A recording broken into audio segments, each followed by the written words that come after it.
Durante a sessão, vários deputados se manifestaram sobre a morte de Luiz Carlos Cancellier, reitor afastado da UFSC. Na manhã de segunda-feira, ele se atirou do último piso do Beira Mar Shopping, na capital catarinense.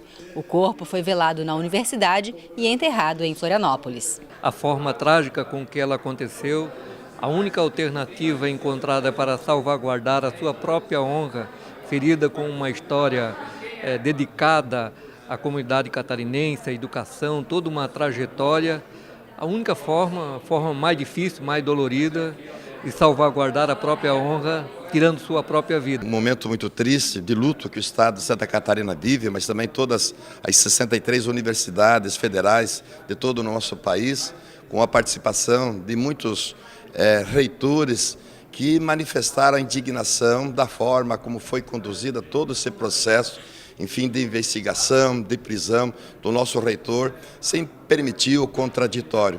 Cancellier nasceu em Tubarão, no sul de Santa Catarina. Cursou Direito na UFSC e engajou-se no movimento estudantil.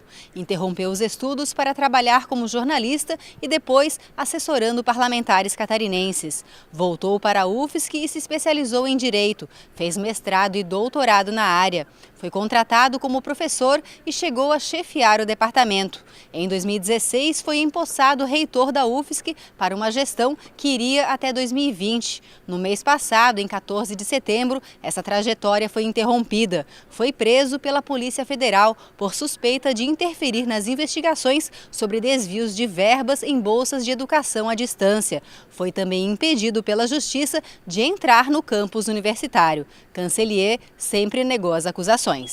Várias entidades divulgaram notas lamentando a morte e algumas questionando a ação policial que prendeu o então reitor. Uma das manifestações lidas em plenário partiu da Procuradoria-Geral do Estado. Conforme a nota, as informações disponíveis indicam que Cancellier padeceu sob o abuso de autoridade, seja em relação ao decreto de prisão temporária contra si expedido, seja em relação à imposição de afastamento do exercício do mandato, causas eficientes do dano psicológico que o levaram a tirar a própria vida.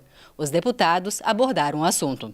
A nota do Procurador-Geral do Estado, que retrata com muita singeleza, mas com muito conteúdo, aquilo que vem acontecendo pelas autoridades. Nós estamos afetos, infelizmente, aos abusos de autoridades. E, lamentavelmente, o fato ocorrido com o reitor da Universidade Federal de Santa Catarina nos acende um alerta, até porque, como advogado, nós percebemos que há realmente uma dificuldade no cumprimento do devido processo legal. Quando o Ministério Público e a Polícia Federal, antes de começar a investigação, a primeira preocupação deles é procurar um nome para a investigação. Quando vai fazer uma entrevista coletiva e a primeira pergunta que eles querem responder, antes de dizer o fato, é por que a operação se chamou aquele nome e explicar lá da história. Isso é produto de marketing, isso é busca de holofote, isso é busca de fama, é busca de ser a instituição, esta ou aquela, com maior credibilidade da população para dizerem que são os heróis. Nós não estamos atrás de heróis, nós estamos atrás de gente que faça o que está ali na lei.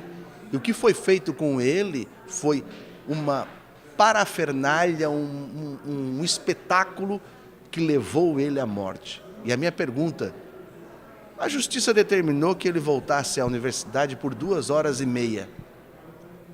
Mas ele foi velado na Universidade Federal, então a ordem da Justiça não vale para quando ele está morto? A sociedade brasileira quer sim o combate à corrupção. Mas para ter combate à corrupção não precisa espetáculo, não precisa destruir as pessoas sem garantir o direito de ampla defesa. O que aconteceu com o reitor tem acontecido com milhares, dezenas de pessoas de diferentes profissões, matizes políticas, enfim.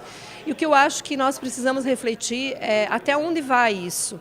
Nós estamos abandonando nesse momento todos os preceitos constitucionais, que é o direito de ampla defesa, que é o devido processo legal, que fazem parte dos princípios da nossa Constituição brasileira.